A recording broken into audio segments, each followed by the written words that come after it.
read my speech today from an iPad, and I failed, which tells me that I need to get some readers. So I'm getting a little older. What incredible conversations we've already heard from today, and so moving. Today is my first time ever sharing my full story.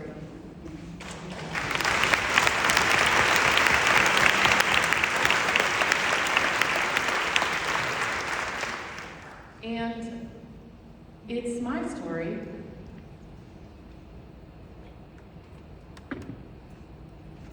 But I've learned from all of you that our stories matter. And I wanted to tell you that even a corporate white woman experiences abuse. And that's why I have invested in the National Domestic Violence Hotline, because this is the place that eBodyGuard aligns with the work, the hope, the change that can happen. And with that, I'm going to begin for the first time telling you why we're doing this work. I remember being 2 when they were fighting downstairs. I was so worried about my parents that I couldn't sleep. So I got up and I organized my tea set at my table. Every night after that, I didn't go to bed until my tea set was perfectly organized at my table. You see, trauma, as we all know, has a response. For me, I'm the fighter, I'm the worker. Later, when other traumas occurred, like the crime committed against me and the district attorney declined the case based upon the he said, she said, they didn't know that a worker was about to organize her tea set at the table. This time, the entire criminal justice system. I'm sure you can relate to my story, whether your response is fight, flight, freeze, or fawn. We have a natural response to trauma. It makes me chuckle a little to think we can control these responses as human beings. We're very much the control seekers, especially when we get hurt. And even more so after traumatic responses and experiences. The deeper the trauma, the more we do not ever want to experience that trauma again. As an experienced victim, I didn't even know I was being abused. I just knew something was wrong. And I thought maybe I wasn't doing enough. I wasn't good enough or lovable enough. I thought, when will the violence stop? The trickery of it all was that the violator acted. And then after the act, I picked up the ashes of shame and blame and felt it was my job to fix it all. Fix it for my family, fix it for my husband, fix it for the entire criminal justice system. Constantly organizing my tea set at the table. This all worked for a long time. I put musicals on stage, innovated systems in corporate America, continuing to fix things, organizing those tea sets, until one day I needed to address my own health. In my mid-30s, I needed brain surgery due to an injury. I suffered this while wrestling with my 8-year-old son. Our golden retriever was protecting him, and he hit me square in the head. And I suffered a nerve injury, and so I began healing physically and spiritually. I entered what was called the warrior's journey and faced myself for the very first time. The fixer was staring at herself, not to listen to the voices of shame and blame, but instead to actually see the truth of what had occurred in my life beginning when I was 2.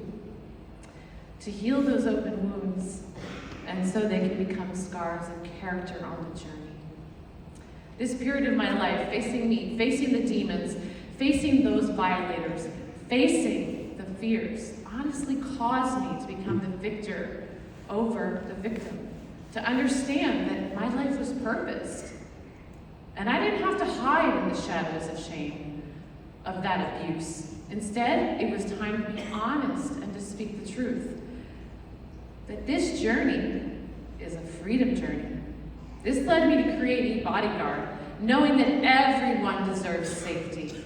No matter where they are, no matter what race, what creed, what religion, what age, what sexual preference, what type of hair color, no matter what pronoun they claim, what car they drive, it doesn't matter. Everyone deserves safety. And I wanted to give the people the power to choose safety with informed consent, knowing that in 1 second's time, their needs are met. First, and that first responders respond with accuracy, and the evidence is saved in court. Now that was making the dent in the he said, she said. As a visionary, to see the world that was possible for others is also part of my victim and healing journey. I knew what was not working about the criminal justice system. Our own voices were missing. And it wasn't just the victim, it was every part of the system. That was the catalyst for why I called it the My eBodyGuard program. So the world can partake. Cities, counties, communities could make it their own. This means I gave it to you. I stopped fixing and I started surrendering. It became your choice, that simple. Starting at the app, and from there, every community makes it theirs. They create their engagement. eBodyGuard built the table, and the world shows up, gets to place their tea sets and their cups on the table. It took me a long time to decide to be the carpenter and just a builder, and let go and surrender. Letting go requires learning from others. That's what brought me here today, with all of you. Together. Together we are always stronger. For those of us that have been hurt, we don't ever want to hurt again. I understand. I get it. I know, trust me. But I promise you, we get to meet and bless so many others along the way. In the process of setting down our tea sets, teacups, sitting at the table, and enjoying each other, doing the work together, serving together.